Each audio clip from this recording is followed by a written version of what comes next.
dekat Kelantan. Tadi duduk Kelantan sebulan dah tu. Oh, duk. Tak faham juga, tak reti juga. Okey. Okey, jom kita tak cukup banyak masa. Kita terus saja nak berbicara mengenai yang ni saya nak kena sebut Okey. Tapi yang penting semangat yang ditunjukkan oleh Syaril. Tak, sebab tetamu kita semuanya golongan hawa, jadi saya terpaksa feminimkan diri seketika. Macam tu boleh tak? Boleh. Jadi kita terus bersama dengan tetamu-tetamu kita yang tidak asing lagi. Kelihatan anggun berseri-seri. Marian Counter selaku Duta Larian Amal The Pink Charity Run 2014. Apa khabar? Baik. Okey, dan seterusnya kita bersama Dr. Dalila Kamarudin, Ketua Klinik Saringan Kanser dan Kesihatan Majlis Kanser Nasional. Pusat Kanser Kebangsaan Malaysia. Apa khabar doktor? Khabar baik. Sihat, Dan juga Hajaku Bahadur, Ketua Jururawat Jabatan Kecemasan Pantai Hospital. Apa khabar? Baik. Semuanya ayu hari ini. Terima kasih. Okay. You look great too. Ya, okey, terima kasih.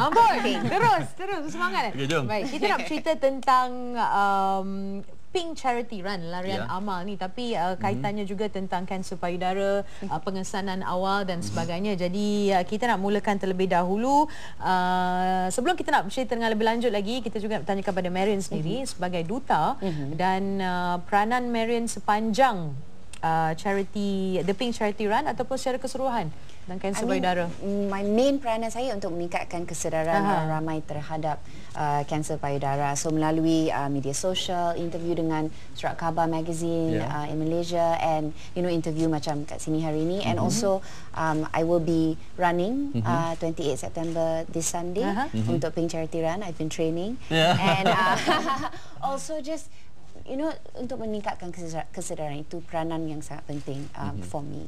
And macam last week kita baru pergi ke kawasan orang asli untuk pergi ke rumah orang asli untuk membantu sort of encourage orang asli untuk datang dapat free medical check up untuk kanser payudara. So, peranan saya. Okey, banyak lagi kita nak tanya Marian, kita simpan dulu. Tapi kan doktor, kita tahu sebelum ini banyak kerajaan dan juga pihak hospital, pihak Kementerian Kesihatan mewar-warkan mengenai kanser payudara ini. Dan sejauh manakah larian amal sebegini sedikit sebanyak dapat menyumbang kepada peningkatan kesedaran ni? Untuk pengetahuan semua, LPPKN iaitu Lembaga Perancang Keluarga telah mengadakan subsidi mamogram sejak tahun 2007 untuk masyarakat Malaysia seumumnya. Tapi kesedaran tentang untuk datang membuat mamogram dan sebagainya amatlah kurang. So saya rasa platform seperti Pink Charity Run ni amat bagus kerana untuk memberi kesedaran dan juga untuk memberi pengetahuan tentang apakah itu kanser payudara kepada masyarakat perempuan umumnya. Dan perlu kita ingat bahawa kanser payudara bukan saja terjadi kepada kaum itu stigma kita. Kita ingat perempuan je kan. Tapi kaum Adam pun boleh boleh kena walaupun 10%, tetapi selalunya bila mereka kena, peringkat mereka adalah lebih di peringkat ketiga, keempat dan agak teruk. Tak sangka sebenarnya. Risau dah sekarang.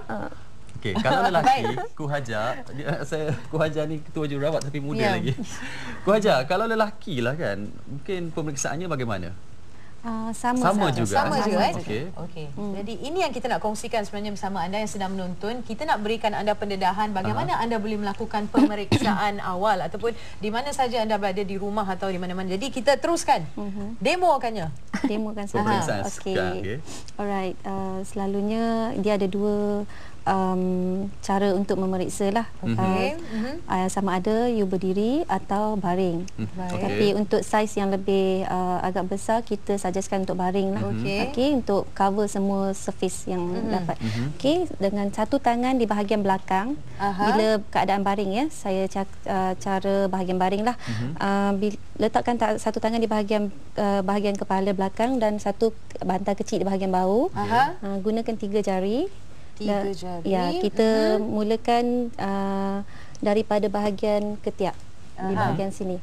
3 jari. Bila tangan di atas sini, so bahagian ni jadi tegang lah. So kita dapat merasakan dengan keadaan putaran kecil, kita akan mulakan dari atas ke bawah, ke bahagian tulang selangka. Bila sampai di sini, kita akan mulakan ke bahagian payudara. Dan cara putaran kecil juga sehingga cover semua payudara itulah. So kita akan merasa sama ada ketulan atau ketegangan di bahagian payudara tu. Kalau ada ketulan tu tanda-tanda awal lah. Tanda-tanda awal. Selepas selesai buat putaran kecil tu, kita akan picit juga di bahagian puting sini. Untuk melihat sama ada cecair seperti darah atau abnormal cecair keluar dari bahagian situlah. Dan kalau lelaki pun sama macam tu juga? Sama. Okey. Sama jadi prosesnya sama. Dan jika ada cecair atau darah, adakah ini menunjukkan ia sudah sampai ke peringkat yang peringkat tu tak boleh dipastikan lagi. Itu semua perlu pemeriksaan lanjut. Menunjukkan tanda memang ada yang ada sebenarnya kenapa kita suruh wanita untuk memeriksa sendiri, kita mahu mereka tahu keadaan payudara mereka seperti mana mereka tengok wajah mereka. Let's say you tahu, okay, hari ni saya ada tag lalat kat sini, so you mesti tahu benda yang sama dekat payudara you. Tapi kebanyakan wanita, mereka tak berapa sedar apa yang terjadi pada payudara mereka, dan setengah mereka tak tahu sebenarnya puting adalah salah satu bahagian dalam payudara kita yang ada orang kata faktor-faktor otot di mana dia boleh menegang dan menguncup dibandingkan dengan kita punya bahagian lain. So selagi kerap kita merasa payudara kita, kita periksa, lagi kerap kita merasa sebarang perubahan yang ketara.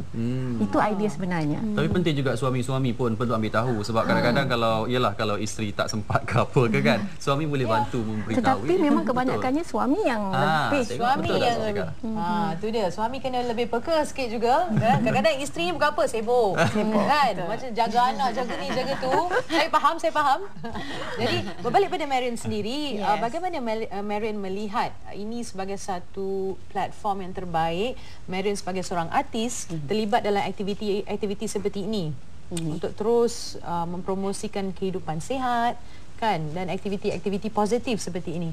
I think it's a great way. I think kita kena positif selalu. I mean, saya pernah cakap dengan semua doktor sekarang, kenapa kanser sangat kerap dalam, I think, you know, and bukan saja orang yang lebih tua, tapi sekarang you jumpa ramai kawan kita yang muda, ada budak-budak yang I think baru ada cancer, breast cancer, young girl. Awal 6 tahun. 6 tahun. And I think it's, you know, cara kita mengamalkan, you know, your lifestyle, pemakanan, and also I think stress. So, you know, stress yang itu yang number one killer, I think. So, kita kena selalu, how do I say it, but kena ada pemikiran positif and cuba jangan stress selalu. I know it's easier said than done, tapi kita, and also exercise, kerana bersenam akan, you know, releasekan endorphins and that makes you happy. Yang paling penting apa yang saya nak katakan di sini adalah pengesanan. Pengesanan ialah amat penting untuk kita mencegah kanser. Bila orang kata kanser, dia ingat hukuman mati. Tapi sebenarnya kanser boleh dicegah dan boleh bukan boleh dihalang, boleh diubati dengan segera kalau kita tahu bila nak saring dengan awal. Macam untuk kanser payudara, bagi kanak-kanak atau wanita, kita sarankan untuk mereka buat pemeriksaan sendiri setiap bulan. Lepas itu kalau mereka dah umur 35 tahun ke bawah, kita sarankan untuk buat ultrasound. 35 tahun ke atas, kita sarankan untuk buat mammogram. Okey. Baik, jom kita nak bercakap mengenai larian amal ini. Bila akan berlangsung dan juga apa aktiviti yang akan dilaksanakan sepanjang? Siapa yang boleh maklumkan? Ahad ini 28 September. Hari ini dah bermula? Yes. Okay.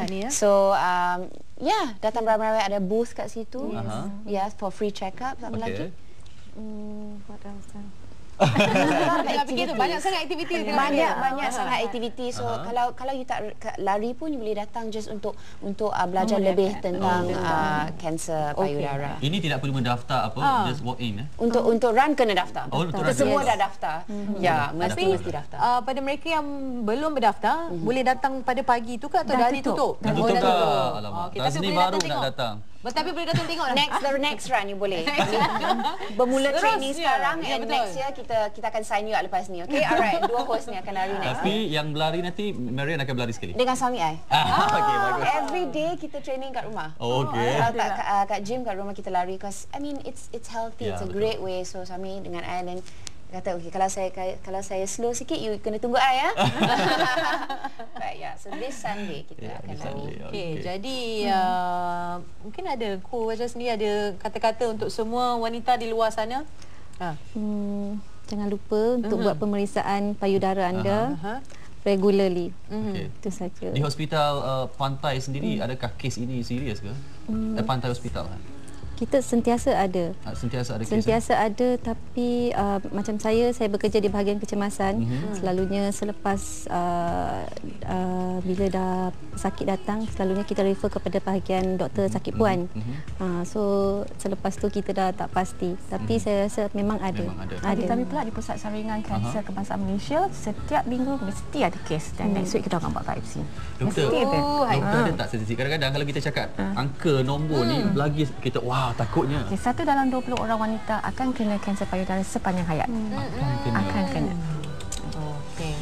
Dan sampai ke tahap yang paling serius adalah tahap serius adalah di mana mereka telah merebak ke seluruh badan, kanser sel itu di otak, di payudara, di kita punya tulang dan sebagainya. Baik. Jadi baik kita ambil langkah-langkah pencegahan, kita amalkan kehidupan yang sihat, makan makanan sihat, kita bersenam dan sebagainya. Jadi dengan itu terima kasih kepada tetamu, terima kasih Dr. Masih Marian Wati Sister, dan kepada anda terima kasih kerana terus setia bersama Nadi Sri Pagi sampai pagi 1 Malaysia. InsyaAllah esok akan berlangsungnya pilihan raya kecil. Saya mudah teringat kanser payudara tadi. Pilihan raya kecil N01 Penggalan Kubur. Jadi yang mana dah mendaftar sebagai pemilih di sana, balik semua ke kawasan masing-masing, mengundi, pilihlah penjuru mana yang anda rasa akan dapat membangunkan kawasan anda. Ya, benar. Jadi sampai di sini saja bersama kami. Terima kasih. Salam satu Malaysia. Jumpa lagi. Bye-bye.